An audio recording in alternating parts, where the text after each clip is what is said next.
ಬಾಬಾ ಸಾಹೇಬ್ ಅಂಬೇಡ್ಕರ್ ಅವರಿಗೆ, ಬಾಬಾ ಸಾಹೇಬ್ ಅಂಬೇಡ್ಕರ್ ಅವರಿಗೆ, ವಿಶ್ವಮಾನವ ಅಂಬೇಡ್ಕರ್ ಅವರಿಗೆ.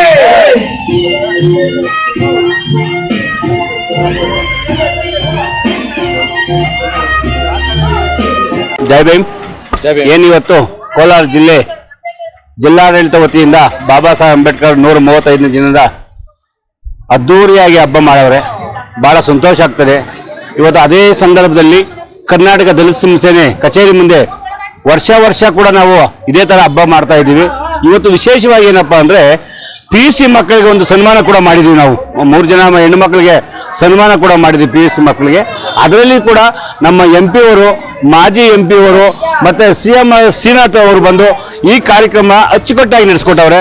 ಹಾಗೂ ನನ್ನ ಕುಟುಂಬದ ಸದಸ್ಯರುಗಳು ಮತ್ತೆ ಕರ್ನಾಟಕ ದಲಿತ ಸಂಘದ ಸದಸ್ಯರುಗಳು ಎಲ್ಲರೂ ಕೂಡ ನಮ್ಮ ಜಿಲ್ಲಾಧ್ಯಕ್ಷರು ಮಾಸ್ತಿ ಬಾಬು ಅವರ ನೇತೃತ್ವದಲ್ಲಿ ಏನು ಈ ಕಾರ್ಯಕ್ರಮ ಆಯೋಜನೆ ಮಾಡಿದ್ವಿ. ಬಾಬಾ ಸಾಹೇಬ್ ಅಂಬೇಡ್ಕರ್ ಅವರು ಸಂವಿಧಾನ ಕೊಟ್ಟು ಅಷ್ಟೇ ಅಂತ ಕೆಲವರು ಮಾತಾಡ್ತಾರೆ. ಸಂವಿಧಾನ ಜೀವನೇ ಕೊಟ್ಟವ್ರೆ. ಜೀವನ ಮಾಡೋದು ಹೆಂಗೆ ಅಂತ ಕಲಿಸ್ಕೊಟ್ಟವ್ರೆ. ಕಾನೂನು ರಕ್ಷಣೆ ಹೆಂಗೆ ಅಂತ ಕಲಿಸ್ಕೊಟ್ಟವ್ರೆ. ಮುಂದಿನ ಫ್ಯೂಚರ್ ಮಕ್ಕಳಿಗಾಗಿ ಏನು ಭವಿಷ್ಯ ರೂಪಿಸ್ಬೇಕಂತ ಕಲಿಸ್ಕೊಟ್ಟವ್ರೆ. ಆದರೆ ನಮ್ಮ ಜನಾಂಗ ಪಾಪ ಹಿಂದಕ್ಕೆ ಹೋಗ್ತಾವ್ರೆ. ಯಾಕಂತ ಗೊತ್ತಿಲ್ಲ, ಅರಿವು ಬಹಳ ಕಡಿಮೆ ಆಗ್ತಾ ಇದೆ. ಯಾಕಂದ್ರೆ ಇವತ್ತು ಬ್ರಾಹ್ಮಣ್ಯ ಅನ್ನೋರು ಸಂವಿಧಾನ ಓದ್ಕೊಂಡ್ಬಿಟ್ಟವ್ರೆ. ನಾವು ಮೂಢರು, ದಲಿತರು ಏನಿದೆ ಮೂಢರಾಗ್ಬಿಟ್ಟವ್ರೆ ಇವರು. ಇವರೆಲ್ಲ ಕೂಡ ಬಾಬಾ ಸಾಹೇಬ್ ಅಂಬೇಡ್ಕರ್ ಸಂವಿಧಾನವನ್ನು ಓದ್ಕೊಂಡ್ರೆ ಬಹಳ ಚೆಂದಾಗಿರ್ತದೆ, ಮುಂದೆ ಅಭಿವೃದ್ಧಿ ಹೊಂದಬೇಕು. ಏನು ಬಾಬಾ ಸಾಹೇಬ್ ಅಂಬೇಡ್ಕರ್ ಅವರ ಕನಸಿತ್ತು, ಆ ಕನಸನ್ನು ತಲುಪಬೇಕಾದ್ರೆ ಅರಿವು ಮೂಡಿಸ್ಬೇಕು. ಅದನ್ನ ಕರ್ನಾಟಕ ದಲಿತ ಸಂಘಟನೆಗಳು ಏನು ಈ ಎಲ್ಲಾ ಸಂಘಟನೆಗಳು, ಪ್ರಗತಿಪರ ಸಂಘಟನೆಗಳು ಸೇರಿ ಇವತ್ತು ಅರಿವು ಮೂಡಿಸಬೇಕಾಗಿದೆ, ವರ್ಕ್ಶಾಪ್ ಮಾಡಬೇಕಾಗಿದೆ.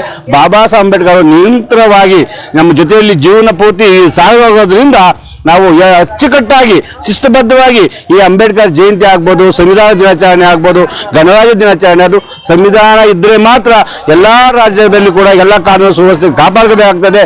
ಆ ನಿಟ್ಟಿನಲ್ಲಿ ಕೂಡ ನಾವು ಇವತ್ತು ಕರ್ನಾಟಕ ದಲಿತ ಸೇನೆ ಏನು ವರ್ಷ ಆಚರಣೆ ಮಾಡ್ತೇವೆ. ಹೆಚ್ಚಾಗಿ ಮಕ್ಕಳಿಗೆ ಬಿರಿಯಾನಿ ಊಟ ಕೊಟ್ಟು, ಇದು ತಂಪಾದ ಪಾನೀಯಗಳು ಕೊಟ್ಟು ಇವತ್ತು ಅದ್ದೂರಿಯಾಗಿ ಸ್ವಾಗತ ಮಾಡಿ ಕಾರ್ಯಕ್ರಮ ಮಾಡೋದ್ರಿಂದ ನಮ್ಮ ಜಿಲ್ಲಾಧ್ಯಕ್ಷರಾದ ಮಾಸ್ತಿ ಬಾಬು ಅವರು ಮತ್ತು ಜಿಲ್ಲಾ ಅಲ್ಪಸಂಖ್ಯಾತ ಘಟಕ ಅಧ್ಯಕ್ಷರಾದಂಥ ಅಮ್ಜದ್ ಪಾಷಾ ಅವರು ಮತ್ತು ಮಾಲೂರು ತಾಲೂಕು ಅಧ್ಯಕ್ಷರಾದ ನಮ್ಮ ಮಧು ಅವರು, ಇವರೆಲ್ಲರೂ ಕೂಡ ಅಚ್ಚುಕಟ್ಟಾಗಿ ಭಾಗವಹಿಸಿ ನನ್ನ ಕುಟುಂಬದ ಸದಸ್ಯರು ಪ್ರತಿಯೊಬ್ಬರು, ನನ್ನ ಮಕ್ಕಳಾಗ್ಬೋದು, ನಮ್ಮ ಧರ್ಮಪತ್ನಿ ಆಗ್ಬೋದು, ಮತ್ತು ಎಲ್ಲರೂ ಕೂಡ ನಮ್ಮ ಕುಟುಂಬ ಸಹಬಾಳ್ವೆ ಎಲ್ಲ ಕೂಡ ಸೇರಿ ಈ ಕಾರ್ಯಕ್ರಮ ಯಶಸ್ವಿಗೊಳಿಸವ್ರೆ.